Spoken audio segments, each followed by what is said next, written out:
अस्सलामुअलैकुम वरहमतुल्लाहि वबरकातुहू। अल्हम्दुलिल्लाह वस्सलातु वस्सलामु अला रसूलिल्लाह व अला आलिहि व अस्हाबिहि अजमाइन, अम्मा बाद। अऊज़ु बिल्लाहि स्समीइल अलीम मिनश शैतानिर रजीम। बिस्मिल्लाहिर रहमानिर रहीम। रब्बि इश्रह ली सदरी व यस्सिर ली अमरी वहलुल उक़दतम मिन लिसानी यफ़क़हू क़ौली। रब्बि ज़िदनी इल्मन रब्बि ज़िदनी इल्मन रब्बि ज़िदनी इल्मा, आमीन या रब्बल आलमीन। जी जनाब, क्या हाल चाल है? सब ठीक ठाक है? अल्लाह ताला आप सबको खुश रखे, अपने हिफ्ज़ व अमान में रखे, दुनिया और आखिरत में बेशुमार कामयाबियों से नवाजे और आपको ज़्यादा से ज़्यादा आसानियाँ बांटने की तौफ़ीक़ अता फ़रमाए। मैं हूँ मोइन अख्तर, सक्सेस टीम के प्लेटफॉर्म से, और आज हम देखेंगे इंशाअल्लाह कि कुरान पाक से जो मोटिवेशन की हमने सीरीज़ शुरू की है, उसमें सूरह फातिहा की जो फर्स्ट आयत मुबारक है अल्हम्दुलिल्लाहि रब्बिल आलमीन, इससे हम किस तरह से मोटिवेशन ले सकते हैं और इसका हम दुनियावी ज़िंदगी को इम्प्रूव करने के लिए इसे किस तरह से अप्लाई कर सकते हैं। उसकी वजह यह है कि मेरा ये मानना है, और पूरी तहकीक के बाद मैं इस नतीजे पर पहुंचा हूँ कि असल में जो कुरान है वो दुनिया और आखिरत दोनों में कामयाबी के लिए हमें दर्स देता है, हमें सिखाता है, हमें ऐसे टूल्स एंड टेक्निक सिखाता है जिससे आपकी दुनिया और आखिरत दोनों सुरखरू होती हैं। क्योंकि जिसने बनाया वो उसका कलाम है और उसने हमें उसी कलाम मुबारक में हमें मुकम्मल बताया आपने ज़िंदगी कैसे गुजारनी है कि आप दुनिया और आखिरत दोनों जगहों पे क्या हो, सुरखरू हो जाएँ।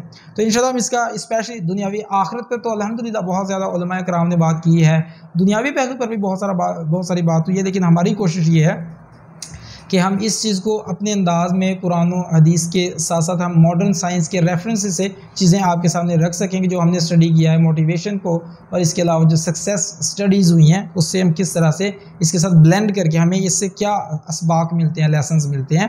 तो जो कि आयत मुबारक मैंने आपके सामने पेश की अल्हम्दुलिल्लाहि रब्बिल आलमीन, इसका तर्जुमा मफ़हूम क्या है? हर तरह का शुक्र और हर तरह की तमाम तारीफ़ें सिर्फ़ और सिर्फ अल्लाह ही के लिए हैं, जो रब है यानी कि पालने वाला है, तमाम ज़रूरियात पूरी करने वाला है, तमाम जहानों की और तमाम जहान वालों की, यानी कि जितनी भी मखलूक़ात हैं उन सब की तमाम ज़रूरियात पूरी करने वाली वो ज़ात है, इसलिए तमाम हर तरह की तारीफ़ और शुक्र भी उसी के लिए है। अच्छा, इसमें जो सबसे पहला पॉइंट मुझे जो नज़र आता है इसमें वो ये है कि इसमें जो मॉडर्न स्टडीज़ भी इसे जो है बैक करती हैं कि इसमें पॉजिटिव स्टेटमेंट्स हमें मिलती हैं, और हमें रिसर्च ये बताती हैं अगर आप अपनी स्टडीज़ में, अगर आप अपने वर्ड्स में और अपने क्लेम्स में, अपनी बातों में, अपने सेंटेंसेस में, अपनी थॉट्स में पॉजिटिव हैं तो आपकी ज़िंदगी में पॉजिटिविटी बढ़ती चली जाएगी, आपकी ज़िंदगी में और कामयाबी के रास्ते खुलते चले जाएंगे। और अगर आप नेगेटिव थिंकर हैं तो आपकी ज़िंदगी में नेगेटिव चीज़ें ज़्यादा से ज़्यादा होती चली जाएंगी, आपके लिए मसाइल, परेशानियाँ और मुसीबतों के दरवाजे खुलते चले जाएंगे। तो पहली स्टेटमेंट जो अल्हम्दुलिल्लाह है उसमें हमें ये पता चलता है कि हमें हर तरह का शुक्र अल्लाह ताला का हम अदा करते हैं, और हर तरह की तारीफ़ भी अल्लाह ही के लायक, अल्लाह ताला को ही हर तरह की तारीफ़ों के लायक समझते हैं। अच्छा, इसके बाद ऐसे जो स्टडीज़ हैं वो ये बताती हैं जो बंदा एटीट्यूड, जिसका रवैया शुक्रगुजारी वाला होता है, उस पे और बहुत सारी नेमतों के, खुशियों के, इत्मीनान के दरवाजे खुलते चले जाते हैं। और वो बंदा जो, और इसके ऑपोजिट अगर हम किसी चीज़ को समझना चाहते हैं तो उसका एक तो तरीका यह है कि उसकी एक साइड को देखा जाए, और उसके बाद दूसरा तरीका यह कि उस कॉइन की दूसरी साइड को भी देखा जाए, यानी कि ऑपोजिट को भी देखा जाए। देखिए, एक रवैया है शुक्रगुजारी वाला। शुक्रगुजारी वाले रवैये का मतलब ये है कि आप शुक्रगुजार हैं हर उस चीज़ के लिए जो आपको दी गई है, जो आपको इनामात दिए गए हैं, जो आपको ब्लेसिंग्स मिली हुई हैं, जो भी आपको नेमतें, रहमतें अल्लाह ताला की तरफ से मिली हुई हैं, आप उसके लिए क्या है, शुक्रगुजार हैं। अच्छा, शुक्रगुजारी का ताल्लुक स्पेशली आपकी फीलिंग के साथ है। ज़ुबान अपनी जगह पर, लेकिन साथ ही आपकी फीलिंग उसके लिए शुक्रगुजार हैं कि नहीं है। हमारा आमतौर पे मसला होता है हम अल्हम्दुलिल्लाह अल्हम्दुलिल्लाह अल्हम्दुलिल्लाह, हम तस्बीह तो फेरते रहते हैं, दिल पे उसका असर तक, कोई ख्याल तक नहीं गुजरता खुशी का कि भाई जिस नेमत के बारे में सोच रहे हैं कोई उसे फील भी कर रहे हैं कि नहीं। तो स्टडीज़ ये बताती हैं अगर नेमतों को आप फील करते हैं, उनकी वजह से एहसास तशक्कुर आप में पैदा होता है, तो आप एक ऐसी फ्रीक्वेंसी में आ जाते हैं जहाँ पर नेमतें और ज़्यादा आपकी तरफ अट्रैक्ट होती चली जाती हैं। तो इसके बारे में बल्कि यहाँ तक स्टडीज़ मिलती हैं, वो कहते हैं अगर आप ये देखना चाहते हैं आप किन चीज़ों के बारे में शुक्रगुजार हैं, तो उन चीज़ों को देखिए जिनके, जो आप में बहुतात के साथ आपके पास हैं। जब आप देखेंगे कि कौन सी चीज़ें आपके पास काफ़ी हैं, वाफर हैं, तो आपको पता चल जाएगा आप उन्हीं चीज़ों में हकीकत में शुक्रगुजार हैं। और अगर आप ये देखना चाहते हैं कि किन चीज़ों के बारे में आप ना शुक्रे हैं। देखिए हम कहते तो ये हम बड़े शुक्रगुजार हैं, लेकिन स्टडीज ये कहती है इसे चेक करने का प्रॉपर तरीका। अगर आप ये देखना चाहते हैं कि किन चीजों के बारे में आप ना शुक्र हैं, जो चीजें आपके पास लैक कर रही हैं वो चीजें देख लीजिए और आप अपने आप को गौर कर लीजिए, आपको खुद ही पता चल जाएगा कि आप हकीकत में उन्हीं चीजों के बारे में नेगेटिव थिंक करें, यानी कि आप नाशुक्रे हैं। सॉरी टू से ये बातें ज़रा सख्त हैं, लेकिन ये स्टडीज़ भी इसे बैक कर रही हैं और कुरान और अहादीस से भी हमें यही चीज़ साबित होती है।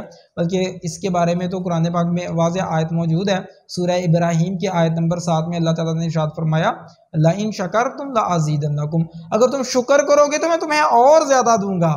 तो मैं वला इन कफरतुम इन्ना अज़ाबी लशदीद, और अगर तुमने नाशुक्री की तो मेरी पकड़, मेरा अजाब बड़ा शदीद है।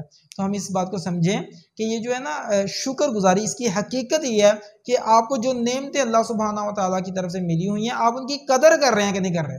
आप जितनी ज़्यादा, मिसाल के तौर पे आपको अल्लाह सुब्हाना व तआला ने सेहत दी हुई है, आपको अल्लाह सुब्हाना व तआला ने इल्म दिया है, अल्लाह ताला ने आपको कोई ख़ास सलाहियत से नवाजा हुआ है, अल्लाह सुब्हाना व तआला ने आपको वक्त दिया हुआ है, अल्लाह ताला ने आपको इज्जत दी हुई है।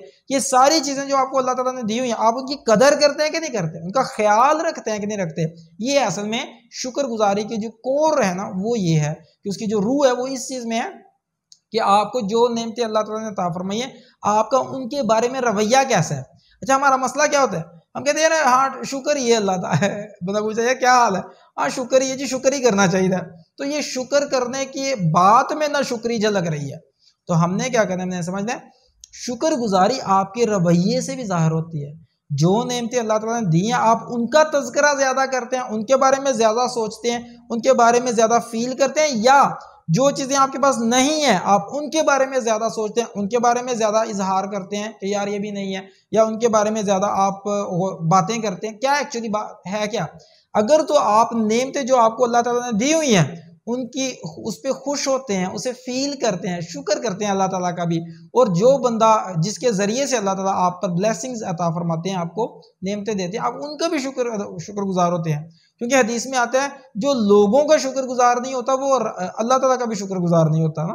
यानी कि इसका मतलब यह है कि अल्लाह सुब्हाना व तआला ने किसी बंदे के ज़रिए से अगर आप पे कोई एहसान फरमाया है तो आपको उस बंदे का भी शुक्रगुजार होना चाहिए ना, क्योंकि वो भी अल्लाह ने भेजा है, तो उसकी भी कदर करें और अल्लाह ताला का भी शुक्र अदा करें।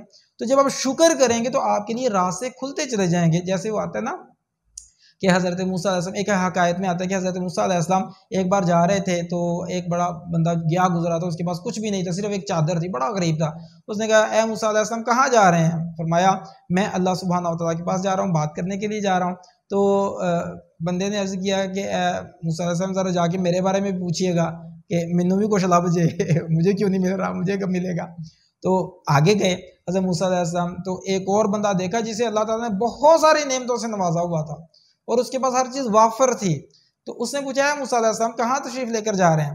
फरमाया, मैं अल्लाह ताला की बारगाह में जा रहा हूँ, बात करने के लिए जा रहा हूँ, क्योंकि कलीमुल्लाह थे रसूल हज़रत मूसा अलैहिस्सलाम। तो अर्ज़ की उस अमीर बंदे ने, उन्होंने कहा कि ऐसा कीजिए, ज़रा अल्लाह ताला से जाके मेरी तरफ से रिक्वेस्ट कीजिएगा कि मुझे इतना कुछ दिया हुआ है तो ये ज़रा कम कर दें, मुझसे इतना संभाला नहीं जा रहा। हज़रत मूसा अलैहिस्सलाम ने फरमाया कि ठीक है, मैं बात करता हूँ। जब गए और बात की और उसके बाद अल्लाह ताला ने जवाब दिया और वापस आए।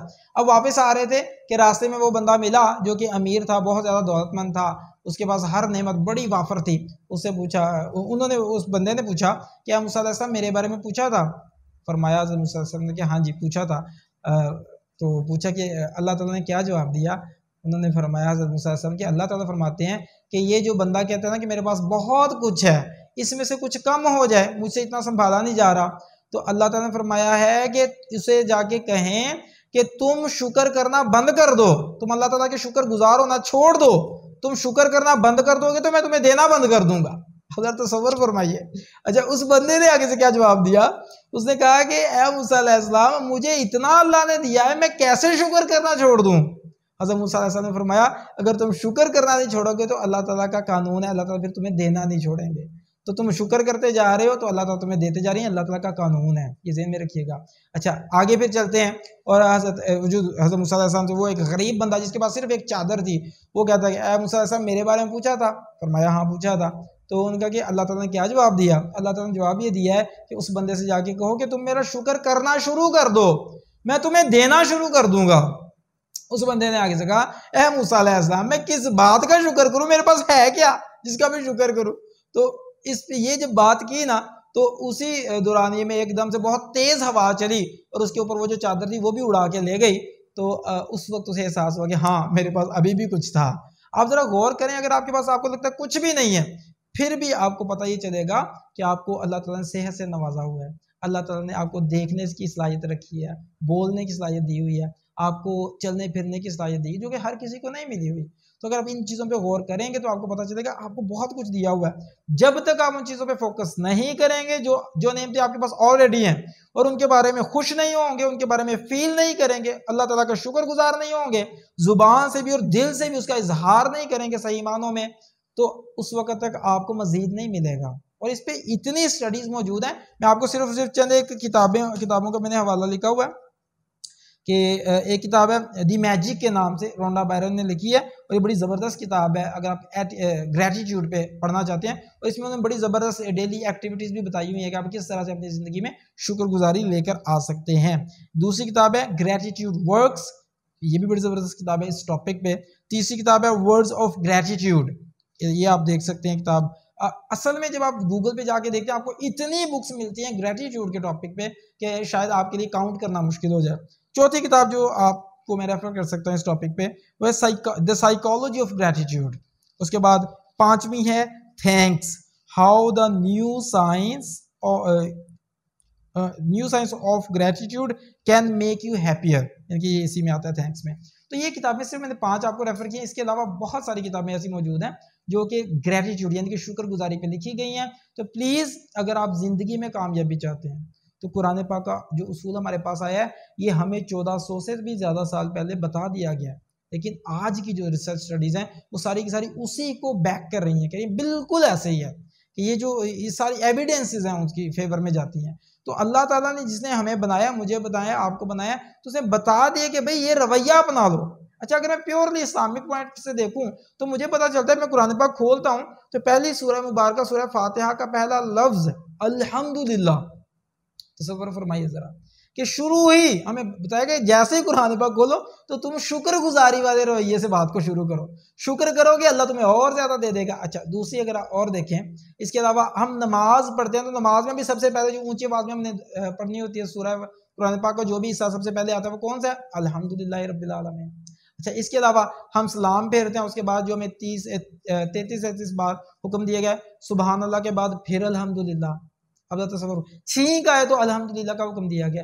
यहाँ तक कि हम वॉशरूम से निकलते हैं तो उसके लिए भी अल्हम्दुलिल्लाह का हुक्म दिया गया। जो दुआ आती है उसमें भी अल्हम्दुलिल्लाह आता है। नए कपड़े पहनते हैं उसमें भी अल्हम्दुलिल्लाह का जिक्र आता है। सुबह आंख खुलती है तो उसकी दुआ में भी अल्हम्दुलिल्लाह का जिक्र आता है। अच्छा, खाना खाने के बाद की दुआ में फिर अल्हम्दुलिल्लाह का जिक्र आता है। अब तस्वर फरमाइए कि अल्लाह सुब्हानहू व तआला हमें ऐसा एक एटीट्यूड बिल्ट इन हमें दिया है, ये मुसलमानों को इतना जबरदस्त समझ ले, एक आइडियल और आउट क्लास फार्मूला प्लेट में रख के में दे दिया, और कितना अरसा पहले दे दिया कि भाई अल्हम्दुलिल्लाह वाला एटीट्यूड अपना लो, तुम्हें अल्लाह ताला इतना अता फरमाएगा कि तुमसे संभाला नहीं जाएगा। लेकिन प्लीज हमारा मामला क्या, हम शिकवे शिकायतें करनी शुरू कर देते हैं। और कानून ये बताता है, यानी कि कानून जब मैं बात करता हूँ इस बात का ये मतलब है कि आज की सारी साइंस जिस बात पर मुत्तफिक है वो कहती है जो बंदा नाशुक्रा है, जो बंदा शिकवे शिकायतें करता रहता है, उसकी तरफ नेमतों का जो अट्रैक्शन है वो नहीं होती। वो बंदा नेगेटिव प्लेन में चल रहा होता है, बंदा नेगेटिव फ्रीक्वेंसी में चल रहा होता है। नतीजा उसका क्या निकलता है, उसकी तरफ सिर्फ नेगेटिविटी अट्रैक्ट होती है और पॉजिटिविटी शुक्रगुजारी के साथ जुड़ी है। जो बंदा शुक्रगुजार है उन चीजों पे जो अल्लाह ताला ने उसे पहले से दिया हुआ है, तो उसकी तरफ और ज्यादा बढ़ता चला जाता है, नेमतें बढ़ती चली जाती हैं, खुशियां बढ़ती चली जाती हैं, इत्मीनान कल्ब बढ़ता चला जाता है, इज्जत बढ़ती चली जाती है, सेहत अच्छी होती चली जाती है। बल्कि मैं तो कहता हूँ आप जिन चीजों के बारे में शुक्रगुजार होते हैं उसमें एक बड़ी जबरदस्त चीज है वो है कि बीवी के बारे में भी शुक्रगुजार हुआ करें। हमें लगता है कि खैर फिर क्या हुआ जनाब, ये तो शायद न शुक्रे वाली बात। नो, बीवी जिनके बारे में पता नहीं कहाँ कहाँ जाके धागे बांधने को तैयार हो जाता है, किस किस दरबार पे जाने को तैयार होता है जब शादी नहीं होती है, अल्लाह थोड़ी मेहरबानी करवा दो। तो खुदा का वादा जब अल्लाह ने दे दिया तो उसकी कदर करें। अल्लाह ताला का वादा क्या है, ला इन शकरतुम ला अज़ीदन्नकुम, अगर तुम शुक्र करोगे मैं तुम्हें और ज्यादा दूंगा। तो अगर आप चाहते हैं कि आपकी बीवी जो है, अच्छा मैं ये नहीं कह रहा कि बीवियां और ज्यादा हो जाएंगी, ये हो सकता है अगर ये आपके लिए बाइस नेमत हो तो अल्लाह ताला उसे बढ़ा दे। तो बीवी की नेमत का अगर आप शुक्र अदा करेंगे, ये कैसे बढ़ सकती है? एक तरीका तो ये हो सकता है कि अल्लाह सुब्हानहू व तआला आपको उन्हीं जैसी और बहुत अच्छी अच्छी बीवियों से नवाजे। दूसरा तरीका ये हो सकता है कि उसी बीवी को अल्लाह सुब्हानहू व तआला आपके लिए और ज़्यादा बाइस खुशी और बाइस सआदतमंद बना दे, कि वो आपके और ज़्यादा आपके लिए शुक्रगुजारी के और रास्ते खुलते चले जाएं। उस एक बीवी से अल्लाह ताला आपको इतना खैर अता फरमाए। तो अल्लाह ताला जो चाहते हैं वो करते हैं। शुक्रगुजार आपने और हमने होना है, इंशाल्लाह मैंने होना है, आपने होना है। और उसके बाद वादा अल्लाह का कि शुक्रगुजारी वाला रवैया तुम अपनाओ तो अल्लाह तुम्हें इतना देगा इंशाल्लाह कि तुमसे संभाला नहीं जाएगा। और खुदा ना खासा अगर आपने शिकवे शिकायतों वाला ही रवैया अपनाए रखा तो फिर जितना मर्जी देखते रहे और गिड़गड़ा के दुआएं मांगते रहे, उन चीज़ों में असर नहीं होगा। वजह क्या, जो रब ने आपको पहले दिया हुआ है उनकी हमने कौन सी कदर की है। उनके साथ तो हम कहते हैं कि उन्हें छोड़ दो, हम उन्हें देखने को भी तैयार नहीं है, उन्हें डिस्कस ही नहीं करते, सिर्फ रोने धोने की बातें करते हैं। तो फिर अल्लाह ताला देख रहे हैं इस बंदे को कि जिसमें पहले दिया है ये उसका तो शुक्रगुजार हुआ नहीं है, और भी दे दूंगा तो ये उन्हें भी भूल जाएगा, सिर्फ उन्हीं चीज़ों के बारे में सोचेगा जो है नहीं। तो आखिर में सिर्फ बात इतनी है, प्लीज़ कोशिश करें अगर आप ज़िंदगी में कामयाब होना चाहते हैं, ये एक रवैया अपना लें, आपकी तरफ इतनी खैर अट्रैक्ट होगी कि इंशाल्लाह आपसे संभाली नहीं जाएगी। दुआ में याद रखिएगा, अल्लाह ताला आप सबको खुश रखे, अपने हिफ्ज़ व मान में रखे। और अभी तक अगर आपने हमारा यूट्यूब चैनल सक्सेस टीम उस्ताद मोइन अख्तर सब्सक्राइब नहीं किया, उसे सब्सक्राइब कर लें और बेल आइकॉन पे क्लिक भी कर लें ताकि हमारी तमाम लाइफ चेंजिंग वीडियोस आप तक बिला रोक टोक पहुंच सकें। बहुत शुक्रिया आपका। अस्सलामु अलैकुम व रहमतुल्लाहि व बरकातुहू।